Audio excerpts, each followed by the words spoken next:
여호와의 사자가 아비에셀 사람 요아스에게 속한 오브라에 이르러 상수리 나무 아래에 앉으니라.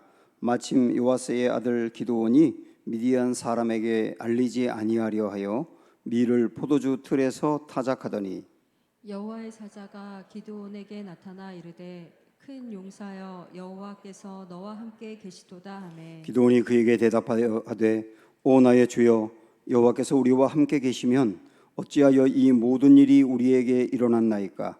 또 우리 조상들이 일찍이 우리에게 이르기를 여호와께서 우리를 애굽에서 올라오게 하신 것이 아니냐 한 그 모든 이적이 어디 있나이까? 이제 여호와께서 우리를 버리사 미디안의 손에 우리를 넘겨 주셨나이다 하니 여호와께서 그를 향하여 이르시되 너는 가서 이 너의 힘으로 이스라엘을 미디안의 손에서 구원하라. 내가 너를 보낸 것이 아니냐 하시니라. 그러나 기드온이 그에게 대답하되 오 주여 내가 무엇으로 이스라엘을 구원하리이까? 보소서 나의 집은 므낫세 중에 극히 약하고 나는 내 아버지 집에서 가장 작은 자니이다 하니 여호와께서 그에게 이르시되 내가 반드시 너와 함께 하리니 네가 미디안 사람 치기를 한 사람을 치듯 하리라 하시니라. 기드온이 그에게 대답하되 만일 내가 주께 은혜를 얻어 싸우면 나와 말씀하신 이가 주 되시는 표징을 내게 보이소서. 내가 예물을 가지고 다시 주께로 와서 그것을 주 앞에 드리기까지 이곳을 떠나지 마시기를 원하나이다 하니 그가 이르되 내가 너 돌아올 때까지 머무르리라 하니라. 아멘. 네, 반갑습니다. 둘러보시면서 서로 인사하겠습니다. 사랑합니다. 축복합니다. 여러분 가정에서도 한번 인사하시죠. 사랑합니다. 오늘은 오늘부터 이제 3주 동안 기드온 사사에 대해서 살펴보려고 합니다. 사사 중에서 어쩌면 삼손만큼이나 제일 유명한 사사라고 할 수 있겠죠. 그런데 유명한 사사인데 오늘 기드온에 대해서 등장하는 첫 장면은 좀 실망스러워요. 어떻게 시작을 하느냐면 11절 보시면 여호와의 사자가 아비에셀 사람 요아스에게 속한 오브라에 이르러 상수리 나무 아래에 앉으니라. 마침 요아스의 아들 기드온이 하고 기드온의 이름이 여기 처음 등장하거든요. 기드온이 미디안 사람에게 알리지 아니하려 하여 밀을 포도주 틀에서 타작하더니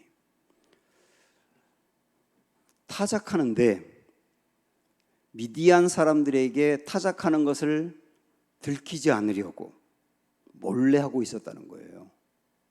밀을 타작하는데 포도주 틀에서 몰래 숨어서 그렇게 타작하더라고 하는 얘기가 기드온에 대해서 처음 등장하는 내용입니다. 대단히 평범한 이야기고 어쩌면 평범하다 못해 실망스러운 이야기인지도 몰라요.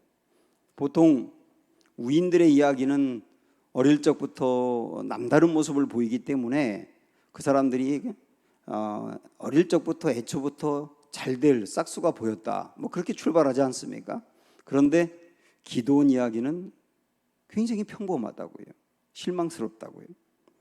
그런데 그러한 기드온에게 우리 주님이 사자를 보내서 뭐라고 말씀하시는가 보세요. 12절 여호와의 사자가 기드온에게 나타나 이르되 큰 용사여 여호와께서 너와 함께 계시도다. 그를 큰 용사여 이렇게 부르십니다. 절대 큰 용사가 아닌데 큰 용사여 이렇게 부르세요. 그리고 그 다음 이야기부터는 하나님이 큰 용사라고 불러준 기드온을 정말 큰 용사로 만들어 가시는 과정입니다. 그걸 쭉 보여주고 있어요. 제가 신학대학을 다닐 때 그때 이렇게 1학년 때부터 원체 공부를 잘한다거나 아니면 여러 가지 면에서 활동적이고 두드러졌던 이렇게 친구들이 있잖아요. 그러면 그런 친구들은 그때부터 목회를 잘할 것 같고 굉장히 큰 교회 목회를 할 것 같고 싹수가 보이는 친구들이 있었거든요. 근데 반면 전혀 알려지지 않은 사람들도 있었어요. 근데 우리가 이제 일선 목회에 나와서 10수년이 지난 다음에 우리 친구들이 모이기만 하면 했던 얘기가 있어. 야, 또 안규진 알아? 안규진? 안규진이 누군데? 우리 동기야. 목회 굉장히 잘하는데 소문났어. 이러는 친구가 있었다고요. 전혀 주목받지 못했고, 저도 그 친구하고 방을 같이 쓴 적이 있는데 한 학기 생활하면서 얘가 목회자가 될 수 있을까? 너무 소심하고. 그래서 그렇게 생각했던 친구인데 나중에 친구들 모이기만 하면 그 친구 이야기를 하면서 깜짝깜짝 놀라는 거예요. 이런 일이 목회에만 있는 게 아니고 우리 주변에서도 그런 사람들을 많이 보고, 여러분 그런 책들도 얼마나 많이 있습니까? 큰 용사라고 불러줄 때 기드온, 형편없는 사람이었는데 하나님이 큰 용사라고 부른 다음부터는 그를 큰 용사로 만들어 가신다고요. 이게 오늘 우리 가운데도 역사하시는 하나님의 은혜라고 하는 것을 여러분 아시면서 어떻게 그를 만들어 가시는가 하는 것들을 나의 이야기로 생각하며 소망을 품고 보셔야 됩니다. 자, 이거를 우리가 어떤 각도로 볼 수 있냐면, 전체적인 내용은 큰 용사로 만들어가는 과정인데 그 이야기의 형식은 기드온이 질문하고 질문에 대해서 하나님이 대답하는 이런 형식으로 스토리가 진행이 됩니다. 자, 보세요. 이제 어떤 질문부터 시작을 하느냐면, 큰 용사여 내가 너와 함께 하시도다 라고 주님 말씀하셨잖아요. 그러니까 13절 같이 읽습니다. 13절 기드온이 그에게 대답하되 오 나의 주여 여호와께서 우리와 함께 계시면 어찌하여 이 모든 일이 우리에게 일어났나이까?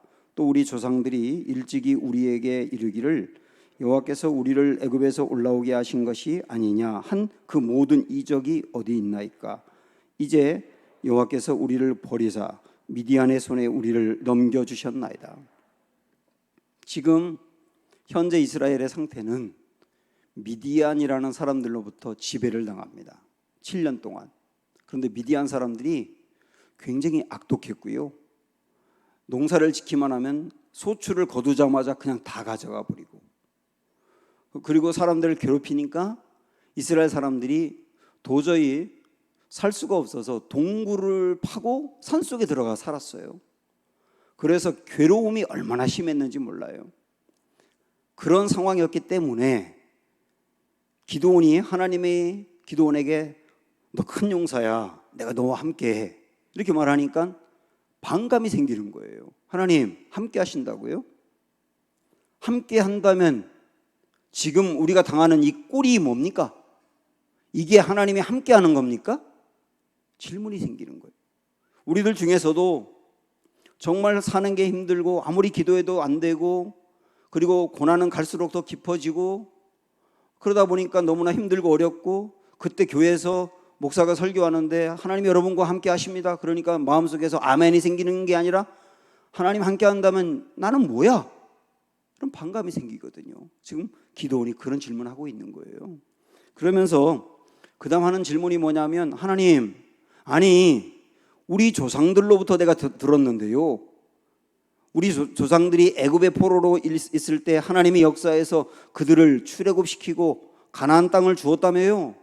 아니 그분이 하나님이라는데 지금은 그 하나님이 어디 있는 겁니까? 이런 질문하는 거거든요. 기드온은 출애굽 세대가 아니라고요. 출애굽에 대해서 들었던 세대죠. 그래서 계속 부모들이 출애굽에 이런 일이 있어서 하나님이 이렇게 역사해서 했지만, 조상 때 하나님이 그렇게 역사했는지 몰라도 지금 역사하지가 않잖아요. 우리도 성경에 보면 하나님이 이런 분이라고 잔뜩 써 있고, 설교를 하면 하나님이 이런 놀라운 분이라고 이야기하는데, 그런 얘기를 다 들으면서도 아니 그런 하나님이라고 한다면 지금 나에게도 역사하셔야죠, 이런 생각이 들잖아요. 그래서 그런 질문을 기드온이 하나님께 막 쏟는 겁니다. 그렇게 질문하는 사람에게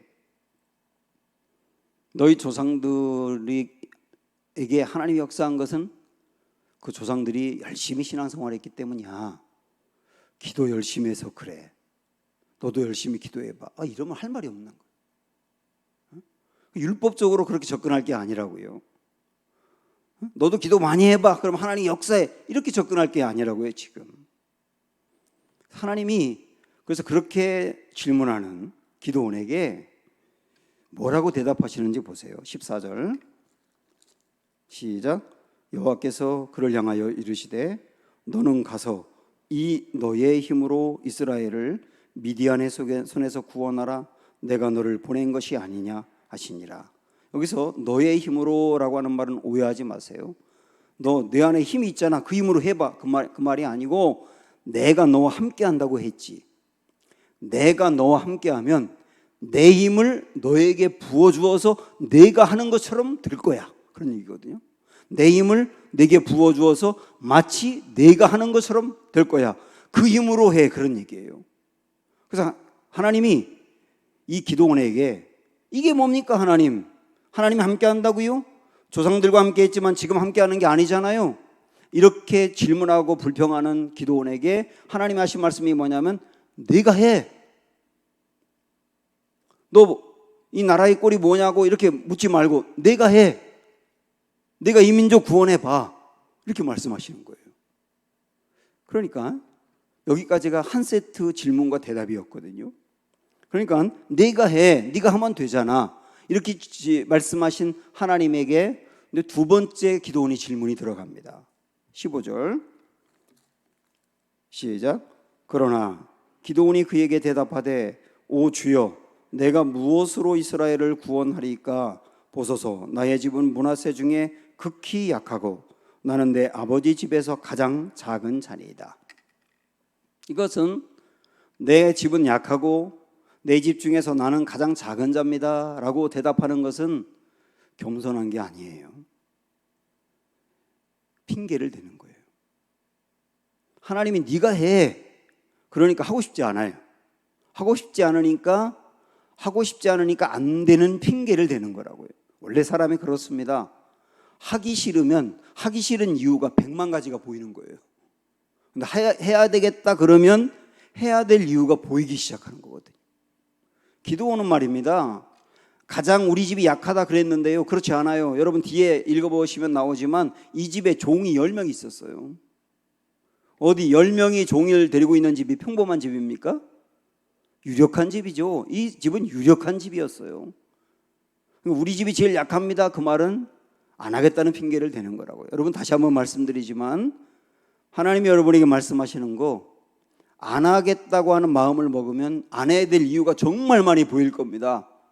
그럼 안 하는 길로 가는 거예요. 그런데 하나님의 말씀이 있으니까 해봐야 되겠다 하면 할 수 있는 길이 보이는 거예요. 할 수 있는 이유가 보이고 그렇게 된다니까요. 지금 기드온은 그렇게 핑계를 대고 있는 거예요. 그러면서 기드온이 또 했던 말이 뭐냐면 내가 무엇으로 그 일을 합니까? 이 말은 맞는 말이에요.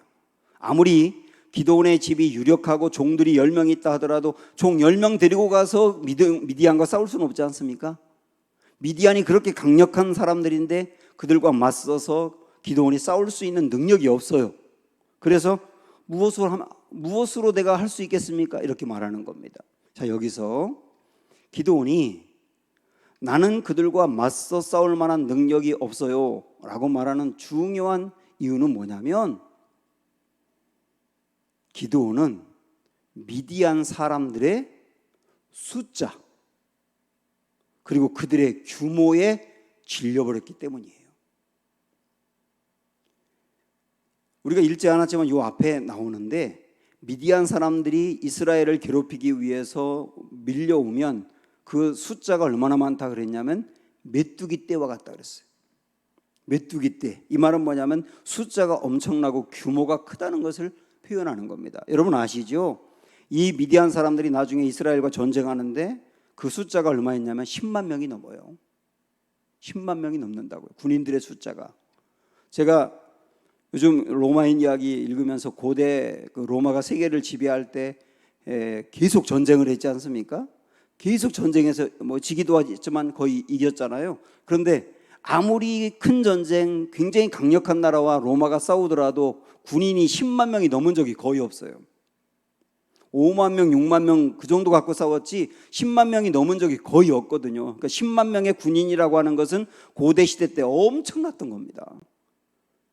그 숫자가 이스라엘로 밀려오니까 기드온은 그 수와 규모에 질려버려서 나는 그 일을 못해요라고 한 거라고요.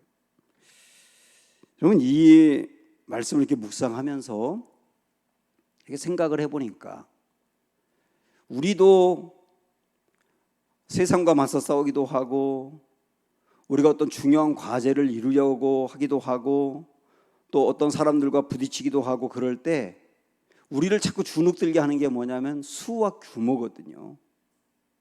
그 사람이 가지고 있는 그 재능의 수, 능력의 수, 그 사람이 갖고 있는 규모, 이런 것을 보면서 내가 그만큼 미치지 못하면 나는 못한다고 해버리는 거예요.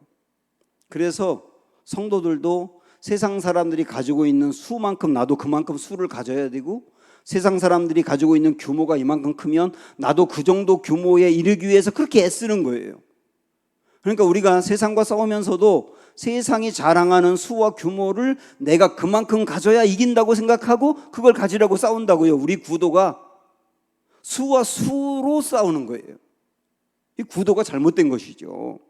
청년들도 세상의 청년들이 이만한 수와 규모를 갖고 있으니까 나도 그만큼 쌓아야 된다고 생각해서 계속 그걸 쌓으려고 노력하고, 기도하는 것도 그 수와 규모를 많이 쌓게 해달라고 기도하고, 그걸 가만히 보면 세상이 가지고 있는 것과 똑같은 걸 갖고 싸우려고 한다고.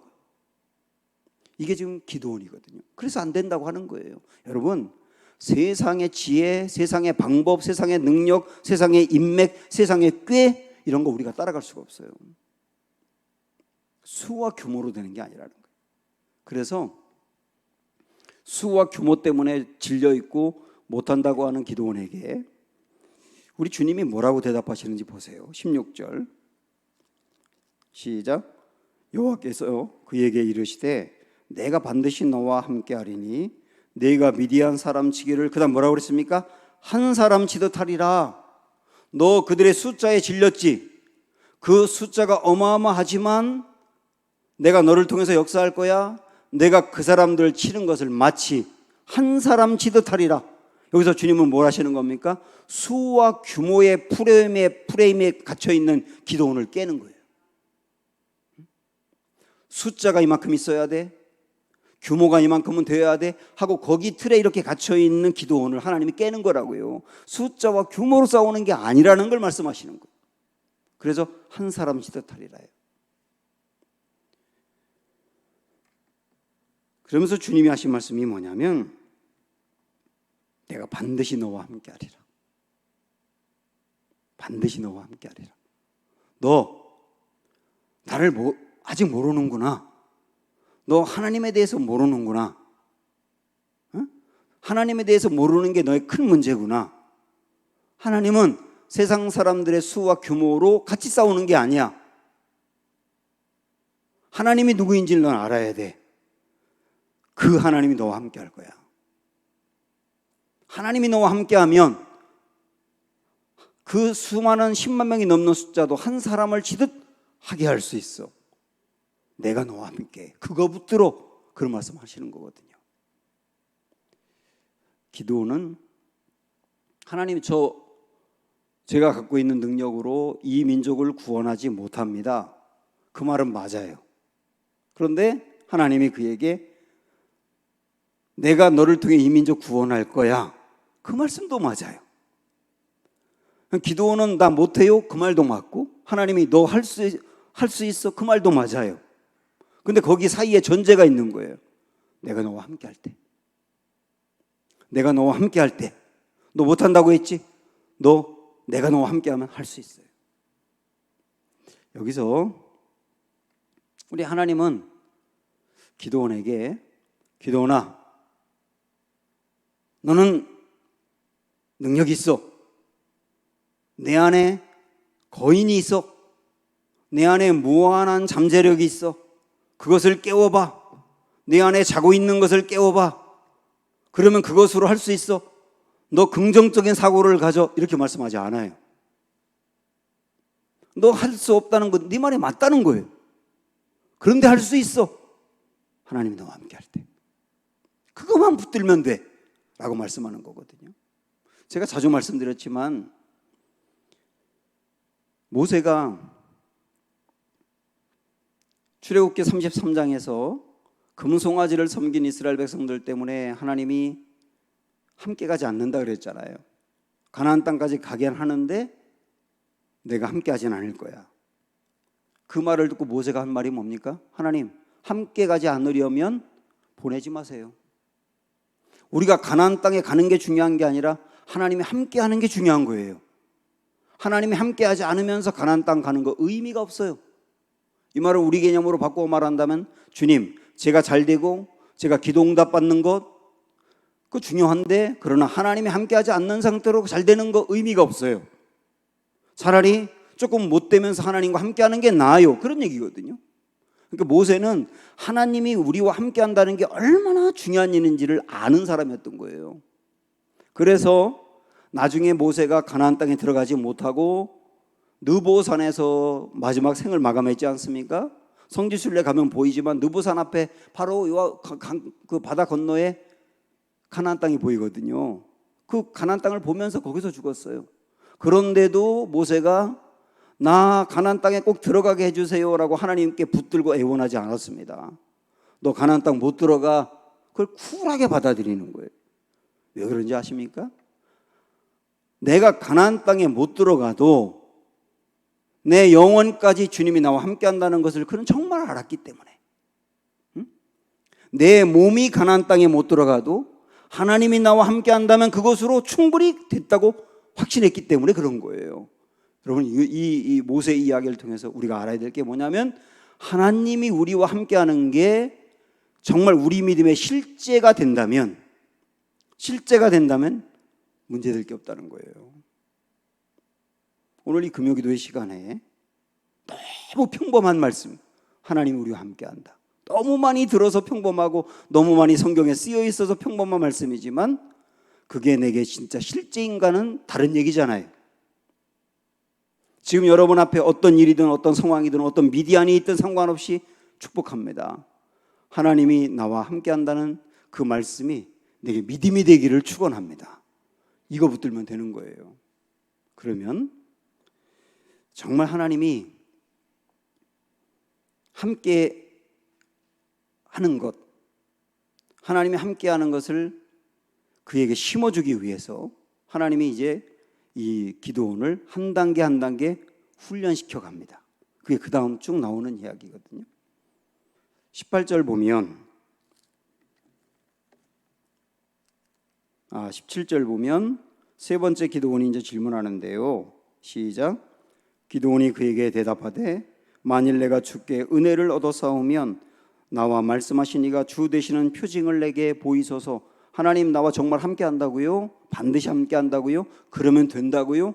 그러면 표징을 좀 보여주세요. 나와 함께 한다는 표징을 보여주세요. 그렇게 하나님께 질문합니다.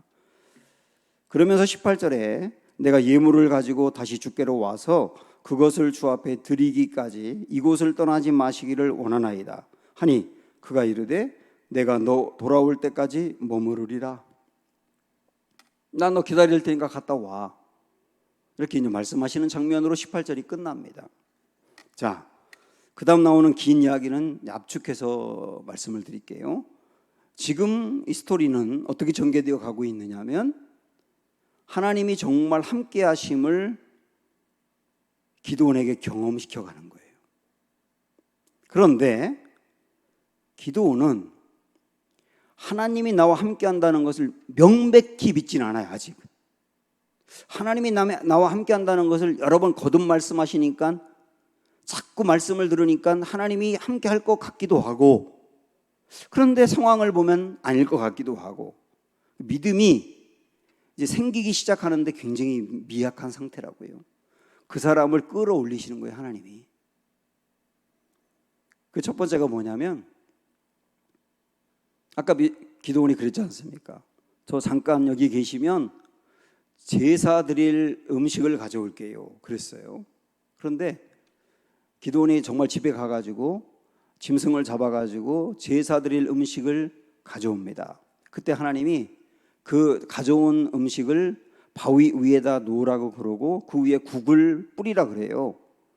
그리고 그렇게 했더니 그 다음에 어떻게 되느냐면 21절 보세요. 넘어가서 21절 시작.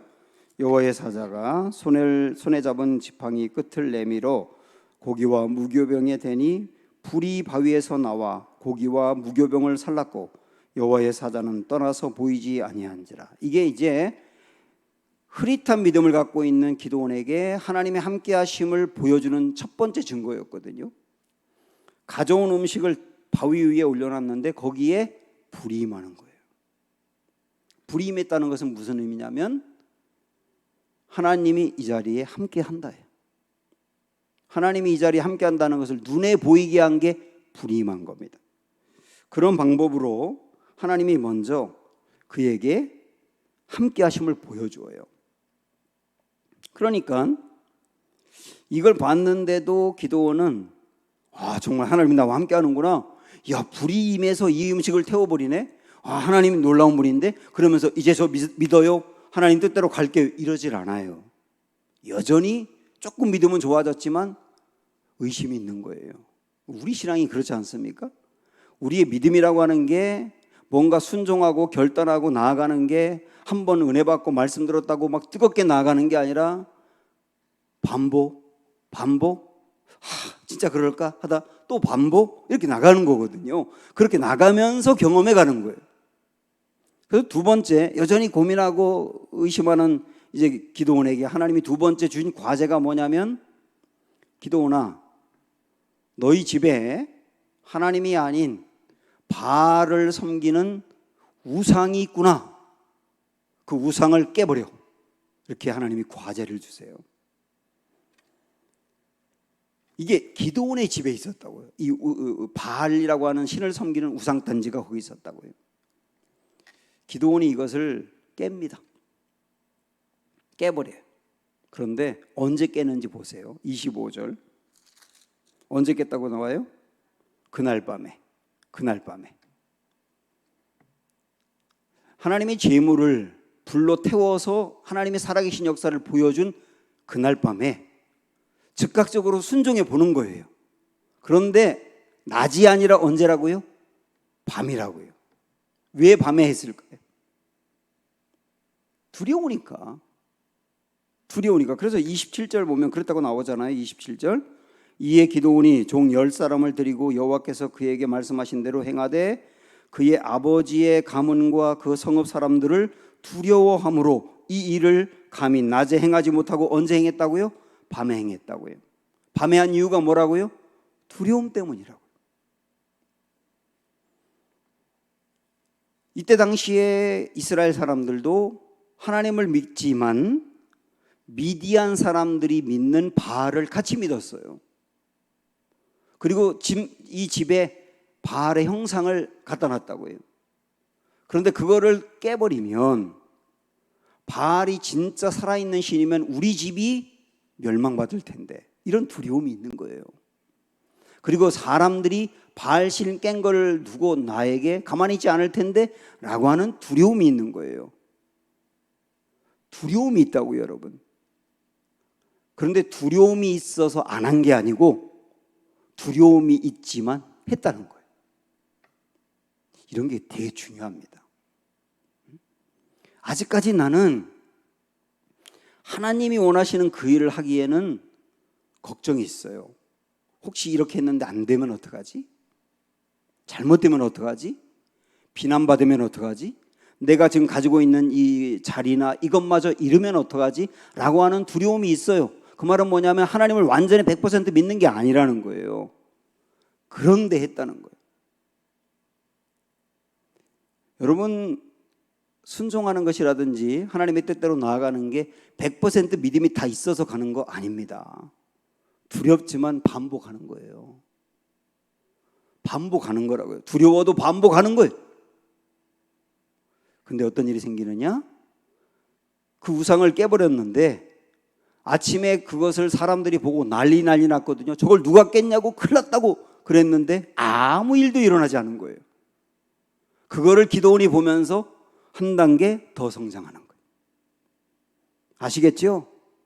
바위 위에 있는 재물에 불이 붙는 걸 보면서 하나님 함께 하는구나 하는 걸 알았는데 여전히 의심이 있어. 두려움이 있어. 그런데 해봤어. 근데 그 다음에 하나님이 아무 일도 일어나지 않게 하는 걸 경험하면서 와, 하나님이 나와 함께하는 게 맞구나 하고 신앙이 또 한 장에 이만큼 올라갔어요. 그렇게 신앙이 성장해 가는 거예요. 그런데 그 다음이 문제예요. 그 다음이 뭐냐면 미디안 사람들 10만 명이 넘는 사람들이 이스라엘을 쳐들어온 거예요. 원래 지배하고 있었는데 이스라엘을 완전 정복하기 위해서 왔는지 하여튼 10만 명이 넘는 사람들이 이스라엘을 쳐들어왔어요. 그럼 이건 얘기가 다릅니다. 우리도 앞으로 이런 일이 일어나면 어떡하지? 아직 일어난 건 아닌데 일어나면 어떡하지 하는 단계에서도 두려움이 있죠. 일어날지도 모른다는 것 때문에 두려움이 있잖아요. 근데 그때는 일어난 게 아니기 때문에 두려움이 있지만 하나님의 뜻대로 반드시 앞으로 갈 수 있어요. 그런데 진짜 두려워하던 게 눈앞에 와 있는 거예요. 미디안의 군인들이 눈앞에 보인다고 10만 명이 넘는 사람이. 이럴 때는 눈앞에 보이게 되면 진짜 흔들립니다. 그렇지 않습니까? 이때는 감당하기 어려운 거예요. 그때 주님 어떻게 하셨느냐? 자, 34절로 가보세요. 33절부터 읽으면 이해가 되겠네요. 33절. 그때에 미디안과 아말렉과 동방 사람들이 다 함께 모여 요단강을 건너와서 이스라엘 골짜기에 진을 친지라. 34절. 여호와의 영이 기드온에게 임하시니 기드온이 나팔을 불매 엘리에셀이 그의 뒤를 따라 부름을 받으니라. 나팔을 불었다는 것은 미디안과 싸우기 위해서 군인들을 모집했다는 뜻이거든요. 눈앞에 10만 명이 넘는 적들이 쳐들어온 것을 보고 정말 두려워요. 그전에는 생각만 했었는데 이제 눈앞에 보이거든요. 그때 감당하지 못하겠어요. 그때 하나님이 어떻게 하셨다고요? 하나님의 영을 부어주신 거예요. 하나님의 영을 부어주셨다고요. 그래서 감당하게 하시는 거예요. 우리는 성령이 우리에게 충만하게 임한다. 그리고 하나님이 우리에게 기름을 부으신다. 하나님이 임재하신다. 그런 거 정말 좋아하잖아요. 그런데 보통 이런 것들을 언제 생각을 하느냐면 예배 시간에 기도할 때, 찬양할 때 마음이 뜨거워지고 때로는 방언을 하기도 하고 그다음에 거기서 치유가 일어나기도 하고 그런 어떤 눈에 보이는 현상들, 그런 것들이 주로 하나님의 임재와 하나님의 역사라고 생각하는 경향이 있어요. 그렇지 않습니까? 그래서 우리가 예배드릴 때, 찬양할 때 이곳에 하나님의 영이 임하시고 하나님이 임재하시길 원합니다. 보통 그러잖아요. 그런데 그런 시간에 임하는 것 분명히 있지만 하나님의 영이 언제 임하시느냐면 우리가 만난 문제 앞에서, 미디안이라고 하는 문제 앞에서, 그리고 현재 내게 보여주고 있는 현실 앞에서, 일상적인 나의 삶 앞에서 하나님이 임재하신다는 걸 아셔야 돼요. 교회에서만이 아니에요. 정말 중요한 것은 나의 문제 앞에서, 나의 인생의 문제와 현실의 문제 앞에서 그 자리에서 하나님이 임재하신다는 거, 그걸 여러분들이 아셔야 된다고요. 그래서 기도할 때도 교회에서 찬양하고 기도할 때만 하나님 임재해 주세요가 아니라 여러분이 일상적인 가정과 일터와 여러분 삶에서 주님 이 자리에 임재해 주세요. 이 문제 앞에서 하나님 역사해 주시고 임하여 주세요 라고 기도하는 건 어쩌면 더 중요할 수 있어요. 지금 전쟁터에서 하나님이 임재했지 않습니까? 그렇게 임하니까 기도원에게 담대함이 생긴 거예요. 하나님의 영이 임하면 담대함과 용기가 생깁니다. 이것도 하나님이 함께하는 증거죠. 그래서 나팔을 불었습니다. 군인들을 모집했다고요. 그러니까 다시 34, 35절까지 마지막으로 봅니다. 같이 읽으세요. 시작. 여호와의 영이 기드온에게 임하시니 기드온이 나팔을 불매 아비에셀이 그의 뒤를 따라 부름을 받으니라. 기드온이 또 사자들을 므낫세에 두루 보내매 그들도 모여서 그를 따르고 또 사자들을 아셀 지파, 스불론 지파, 납달리 지파에 보내매 그 무리도 올라와 그를 영접하더라. 7년 동안 미디안에게 꼼짝 못하고 다 동굴에 숨어 살던 사람들이거든요. 그런데 기드온이 나팔을 불고 사람들을 보내서 이 집파 저 집파에게 사람들을 보내서 우리 미디안과 싸웁시다. 여러분 민족을 그냥 두지 말고 구원해 냅시다. 그러니까 사방에서 사람들이 모여들었대요. 전혀 싸울 생각이 없었던 사람들인데 어디서 용기가 났는지 사람들이 모여들고 기드온을 중심으로 군대가 형성된 거예요. 기드온이 이미 사사였기 때문에 야 우리 사사에게 가자 하고 모인 게 아니고 기드온은 이 전쟁에 이기면서 사사가 된 거거든요. 평범했던 사람인데 그 사람 중심으로 사람들이 모였다고요. 그 말은 뭐냐면 하나님이 함께 하니까 일하는 그 사람에게 권위를 부어주신 거예요.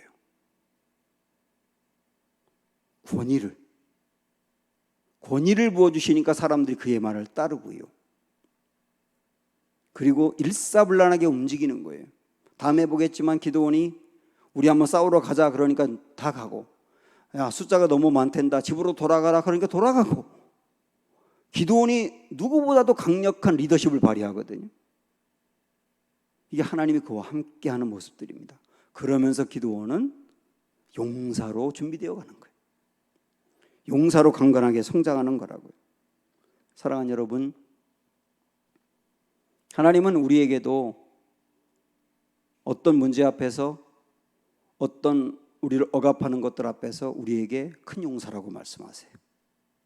그리고 우리를 큰 용사로 만들어 가십니다. 큰 용사가 되는 핵심은 하나님 우리와 함께 한다는 것. 그걸 붙들고 두려워도 아직 믿음이 적어도 한 발씩 순종해 나갈 때 나가면 나갈수록 하나님 함께 하심을 경험해 간다는 것. 그러면서 용사로 성장해 가는 거라는 거. 여러분 이것이 우리의 이야기입니다.